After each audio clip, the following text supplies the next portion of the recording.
Herkese merhaba arkadaşlar. Emanet dizisi yeni bölüm analiz videoma hepiniz hoş geldiniz. Dizimizi daha rahat izleyebilmeniz için birçok altyazı ile eklemiş bulunmaktayım.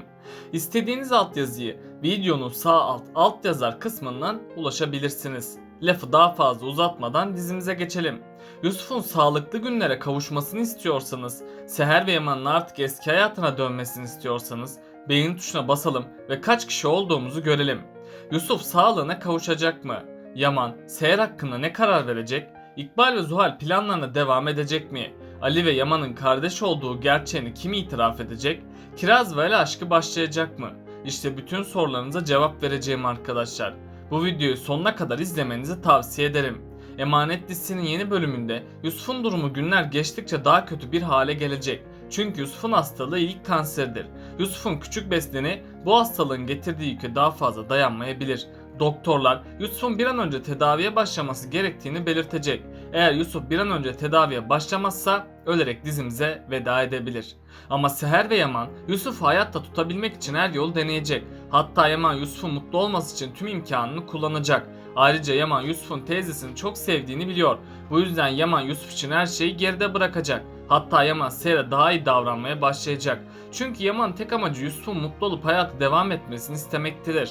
Yani Yaman ve Seher Yusuf'un moralini yerine getirmek için birlik olacak. Ayrıca Yaman bu hastalığı öğrendiği günden itibaren geçmişine gidecek ve Yaman geçmişin ağır yükünü hissedecek. Seher de Yaman'ın perişan halini görecek. Bunun sonucunda da Seher Yaman'ın yanında durup onu desteklerde bulunacak. Seher Yaman'a Yusuf için birlikte mücadele edeceklerini söyleyecek. Yaman da Seher'in bu sözleri üzerine ölmeyi değil savaşmayı seçecek. Yaman önümüzdeki bölümde Yusuf için Seher'i affedecek. Yani Yaman dosyadaki yalan kanıtlara şimdilik inanmayacak. Bunun sonucunda da Yaman yeniden Seher'le beraberliğini sürdürecek. Ayrıca Yaman Seher'e kötü davrandığı için ondan özür dilemek isteyecek. Çünkü Yaman Seher'e yaptıklarından dolayı pişman olacak. Böylece sonunda sahte dosya meselesi sonsuza kadar kapanacak. Yaman da bunun üzerine Seher'e daha çok güvenecek. Yusuf sayesinde onlar yeniden bir araya gelecek. Önümüzdeki bölümlerde Seher günden güne daha çok yıpranacak. Çünkü Seher Yusuf'un öleceğini sanıp daha da kederlenecek. Seher Yusuf'un bu hastalık sürecinde yıprandığını görecek. Bu yüzden Seher'in psikolojisi alt üst olacak.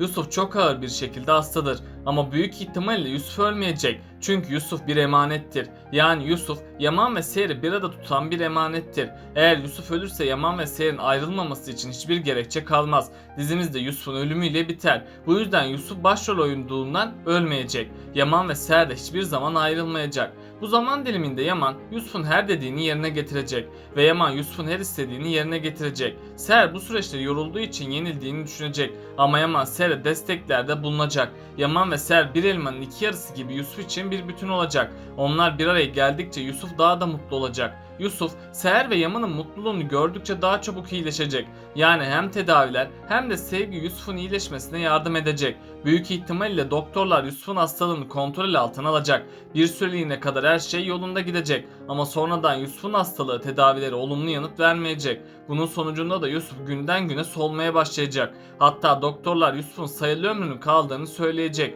Yaman ve Seher de bu haberi duyduklarında dünyaları başına yıkılacak. Çünkü tek emanetleri olan Yusuf'un ölmesine yürekleri dayanamayacak. Doktorlar Yusuf'un yaşaması için bir çözüm yolunun olduğunu belirtecek. Eğer Yusuf için uygun birlik bulunursa Yusuf'un ölmeyeceğini söyleyecek. Yaman ise bu bilgiyi öğrenir öğrenmez hemen harekete geçecek. Ama hiç kimsenin iyiliği Yusuf'un bedeniyle uyuşmayacak. Seher ve Yaman da çaresizce Yusuf'un iyileşmesini bekleyecek.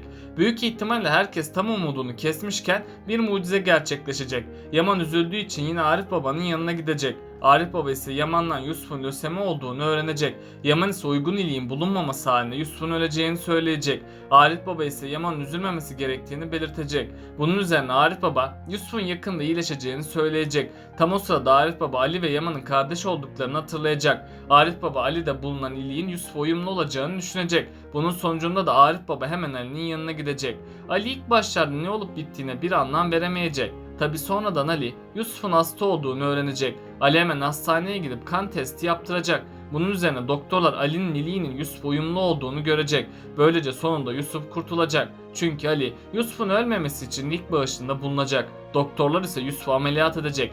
Yusuf'un ameliyat olmasıyla herkes çok mutlu olacak. Çünkü sonunda Yusuf ölmeyecek. Yaman ise bu duruma çok şaşıracak. Çünkü Yaman Yusuf'un iliğinin nasıl olur da Ali'nin iliğiyle uyumlu olduğunu düşünecek. Yaman ardından bunun bir tesadüf olamayacağını görecek. Bunun üzerine Yaman Ali hakkında detaylı bir araştırma yapacak. Yaman, Ali hakkında araştırma yaptıkça geçmişiyle yeniden yüzleşecek. Sonunda Yaman, Ali'nin kardeşi olduğunu anlayacak. Yaman ilk başlarda Ali'nin kendi kardeşi olduğunu inkar edecek. Hatta Yaman, Ali yüzünden annesinin evden kaçtığını düşünecek. Yaman bu olanları düşündükçe Ali'ye olan kini bir kat daha artacak. Ama Ali, Yusuf'u kurtardığı için Yaman onu öldürmeyecek. Yaman, Ali'yi öldürmek yerine kardeşlikten red edecek. Ama sonradan Kiraz ve Seher'in desteğiyle Yaman, Ali'yi kabullenecek. Böylece iki kardeş kavuşmuş olacak. İkbal ise bundan sonra hamlelerini farklı bir şekilde devam ettirecek. İkbal, Seher'e iftira atmak yerine onu ortadan kaldırmaya çalışacak. Eğer Seher, İkbal ve Zuhal'e güvenmeye devam ederse bu onun sonu olacak. Ama hiç beklenmedik bir anda Yaman gerçeklerin peşine düşecek.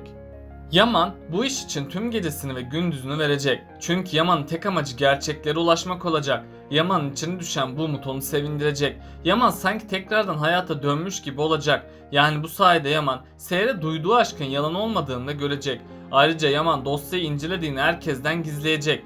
Zuhal ve İkbal'in de hiçbir şeyden haberi olmadığı için plan yapamayacaklar. Böylece Yaman gittikçe gerçeklere ulaşacak. Yaman her gerçeğe ulaştığında büyük bir pişmanlık duyacak. Çünkü Yaman Seher'in suçsuz olduğunu kendi gözleriyle görecek. Yani Seher'in masum olduğunu sonunda anlayacak. Yaman'ın aklına Seher'e yaptığı hakaretler gelecek. Yaman Seher'e kötü davrandığı için kendisini asla affetmeyecek. Hatta Yaman Seher'den şüphelendiği için kendisine kızacak. Ama Yaman Seher'i sonsuza kadar kaybetmemek için çok çabalayacak. Yaman hemen Seher'den özür dileyecek. Seher de Yaman'ın zorlu geçmişini bildiği için Yaman'a bir şans daha tanıyacak. Ayrıca Seher Yusuf için Yaman ile hayatına yeni bir başlangıç yapacak. Seher'in Yaman'a duyduğu aşk her şeyin üstesinden gelecek. Bundan sonra Seher ve Yaman'ın evliliği gerçeğe dönüşecek. Tüm yaşanan zorluklardan sonra Yaman ve Seher kavuşacak. Bu yüzden yaşanan tüm kötü olaylar onların aşkını güçlendirecek. Yani Yaman ve Seher bunca zorluktan sonra mutluluğun tadını çıkaracak. Tabi İkbal bu kavuşmaya hiç sevinmeyecek. Hatta İkbal onları ayırabilmek için yine kötü planlarına devam edecek. Ama İkbal ne yaparsa yapsın Yaman ve Seher'i ayıramayacak. Çünkü Yaman ve Seher'in arasındaki güçlü bağı kimse bozamaz. Yani güzel çiftimiz kavuşup mutlu olacak. İkbal de artık bu olanlara dayanamayacak. Bunun sonucunda da İkbal Kevser gibi Seher'i de öldürmeye çalışacak. Ama sonunda İkbal'in gerçek yüzü ortaya çıkacak. Yaman da İkbal'in gerçek yüzünü gördüğü için asla ona güvenmeyecek. Bunun sonucunda da Yaman Zuhal ve İkbal'i hapse gönderecek. Böylece sonunda ikisi cezasını çekecek. Selim, Seher ve Yaman birlikteliğini görünce büyük bir yıkım geçirecek. Çünkü Selim bunların sorumlusu olarak Yaman'ı görecek. Bu yüzden Selim Yaman'ı öldürmeye çalışacak. Selim bu planlarında başarısız kalacak. Çünkü Selim Yaman'a bir zarar veremeyecek. Ama bu planlar Selim'in sonunu getirecek. Çünkü Yaman Selim'i hayatlarından uzaklaştırıp ona gereken cezayı verecek. Selim buna dayanamayacak. Bunun üzerine Selim intihar edecek. Yani Selim de ölerek dizimize veda edecek. Kiraz ve Ali arasındaki aşk gün geçtikçe büyümeye başlayacak. Ama Ali Kiraz'a olan aşkını bir türlü itiraf edemeyecek. Sonradan Ali bu aşk acısına dayanamayıp Kiraz'ın yanına gidecek. Böylece Ali sonunda Kiraz'a evlenme teklifinde bulunacak. Kiraz da Ali'yi sevdiği için onun bu teklifini kabul edecek. Sultan Ala da Kiraz'ı gelini olarak kabullenecek. Bunun üzerine Ali ve Kiraz hemen düğün hazırlıklarına başlayacak. Yani sonunda Kiraz ve Ali de kavuşacaklar. Peki sizce Yusuf yaşam savaşını kazanacak mı? Aşağıda yorumlarınızı bekliyor olacağım. Böylelikle bu bölümümüzün de sonuna gelmiş bulunmaktayız arkadaşlar. Beni desteklemek için yorum atmayı, videomu beğenmeyi ve kanalıma abone olmayı unutmayın arkadaşlar. Hepinize teşekkür ederim. Kendinize çok iyi bakın. Hoşça kalın.